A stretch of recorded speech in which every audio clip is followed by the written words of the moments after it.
আসসালামু আলাইকুম। নিয়ে আসলাম আজকে আপনাদের জন্য অথেন্টিক সেই গ্রাম বাংলার একেবারেই খুব সহজ রান্না, যেটা আমাদের ছোটোবেলায় আমরা অনেক খাইছি। নানু বাড়ি গেছি যখন আম্মু করে খাওয়াইছে, সেই রান্নাটা আজকে আবার আমি করলাম। আমি বাসায় মাঝে মাঝে করছি সামারের দিনে, আজকে আবার করলাম। এটা হচ্ছে পুঁই শাকের বীজের চচ্চড়ি। এটার বিশেষত্ব হলো, এটা আমি করলাম নারকেল চিংড়ি মাছ দিয়ে। নারকেল চিংড়ি মাছ দিয়ে আমাদের এলাকায় অনেক বেশি রান্না করা হয়, যেটা আমি করলাম। আশা করি সবার ভালো লাগবে, সবাই খেয়ে দেখবেন, তৈরি করবেন।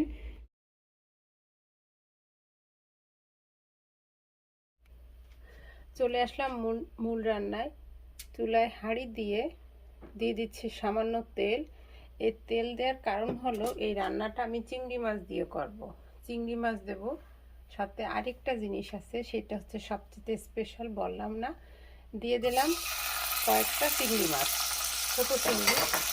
তার ভিতরে আমি দিয়ে দেবো একটু লবণ, কারণ এই লবণটা দেওয়ার কারণ হলো, এই চিংড়ি মাছটা যখন তেলের ভিতরে বা যে কোনো জিনিস পেঁয়াজ তেলের ভিতরে দিলে একটু খেতে, সেই সেটার শব্দটা হবে না, তেল থেকে গায়ে আসবে না। তার আরেকটা কারণ হলো, চিংড়ি মাছটা একটু লবণের ভিতরে যাবে, একটু ভাজা ভাজা হবে। সব কিছু মিলায় আমি একটু লবণ দিই, এবং চিংড়ি মাছটা যে কোনো কিছুতে দেওয়ার আগে আমি একটু ভাজে নিই, আমার কাছে সেটা ভালো লাগে।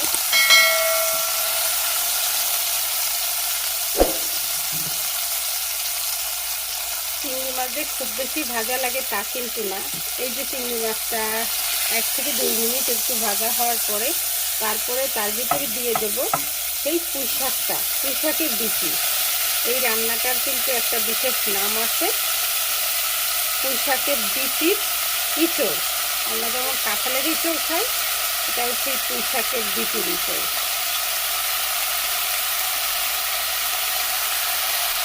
দিয়ে দিলাম বিচিটা।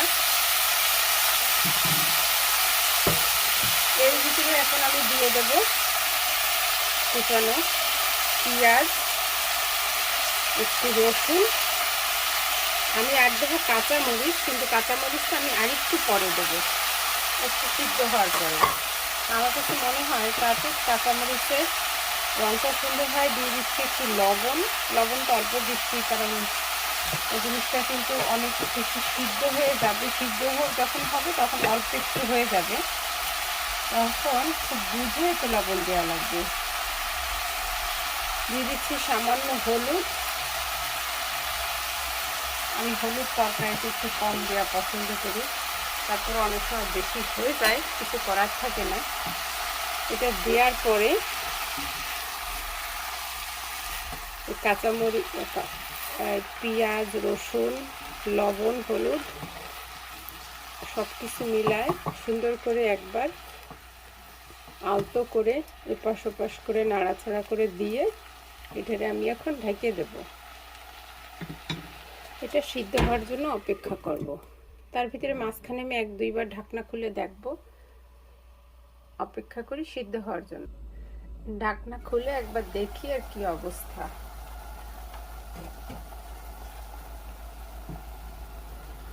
একটু সিদ্ধ হচ্ছে।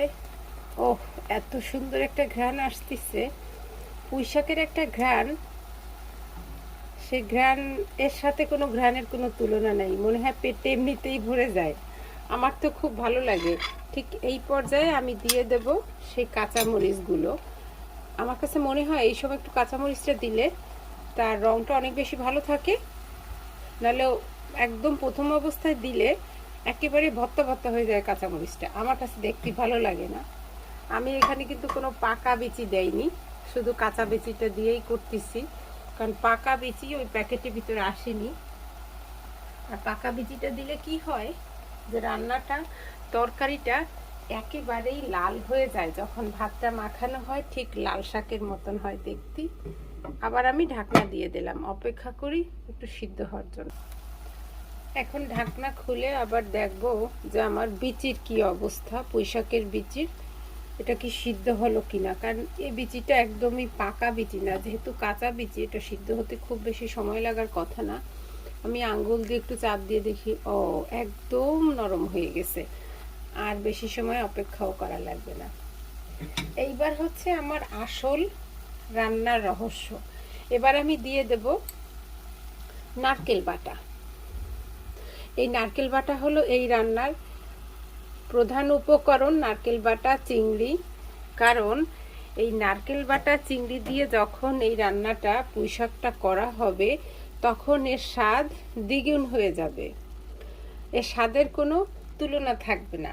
আমি নারকেলটা এখন দেওয়ার কারণ হলো, যেহেতু একটু পানি আছে, নারকেলের একটু একটা গন্ধ থাকে, গন্ধটাও চলে যাবে, এবং নারকেলটা দিলে তরকারিটা বেশি সাদা সাদা লাগবে দেখে আমি খুব সামান্য আর একটু হলুদ এই অবস্থায় নারকেলের পর দিয়ে দিলাম। আমি কিন্তু আগেও দিতে পারতাম, কিন্তু আগে দিলে কি হয়, তরকারিটা সহ বিচিগুলো সহ সাদা হয়ে হলুদ বেশি হয়ে যায়।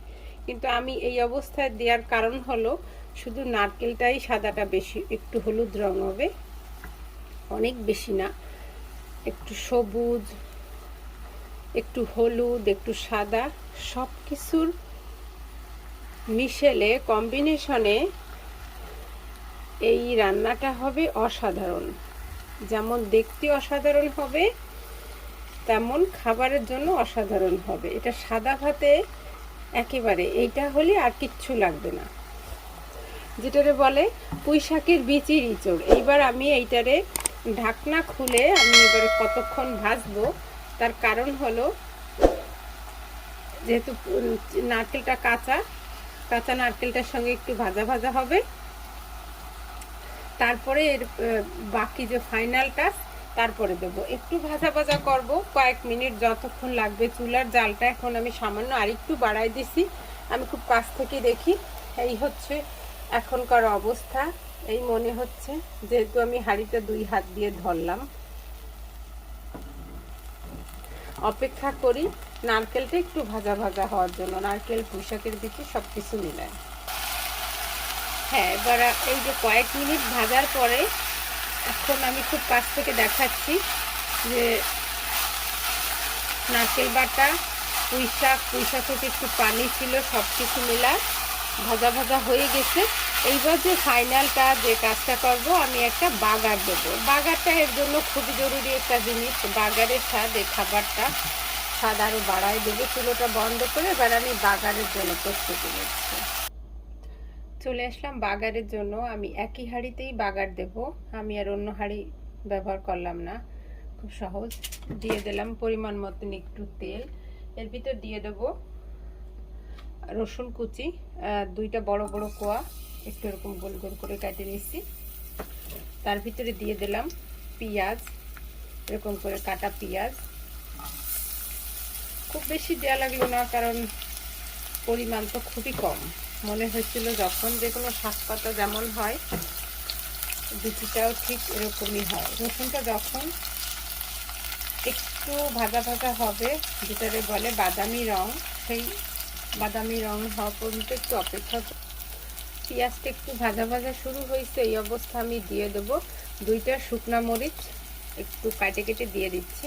শুকনা মরিচটা ঝালের জন্য না, শুকনা মরিচটা এখানে একটু ঘ্রাণের জন্য। যে কোনো বাগারে যদি একটু শুকনা মরিচ দেওয়া হয়, তখন সেই খাবারের একটা আলাদা ঘ্রাণ আসে, কারণ এটা শুকনা মরিচের জন্য হয়। একটু পেঁয়াজটা আর একটু ভালো করে ভাজার পরে, পেঁয়াজ আর রসুনটা, তারপর আমরা সেই পুঁইশাকের বিচিটা দিয়ে দেব। এটা কিন্তু ঘ্রাণ এই অর্ধভোজন, আমি খুব ভালো ঘ্রাণ পাচ্ছি, পেট ভরে যাওয়ার মতন ঘ্রাণ। আপনাদের আমি দিতে পারতেছি না, কিন্তু আপনারা রান্না করবেন, রান্না করে যখন পুঁইশাকের তরকারির যে বিচির, পুঁইশাকটা যখন ভাজা হয় তখন একই রকম হয়, বিচিটার একই অবস্থা। এই তো আমার বাগারের জন্য বাগারটা প্রস্তুত। এইবার আমি দিয়ে দিচ্ছি সেই পুঁইশাকটা দিয়ে এই পেঁয়াজের সাথে একটু নাড়বো ভালো করে, আলতো করে। খুব বেশি এর সঙ্গে জোড়াজুড়ি করে নাড়ার কিছু নাই, কারণ অসাধারণ। 1 থেকে 2 মিনিট এভাবে ভাজবো, তারপর আমার রান্না শেষ হয়ে যাবে। তারপর আমি আপনাদের পরিবেশন করে দেখাবো।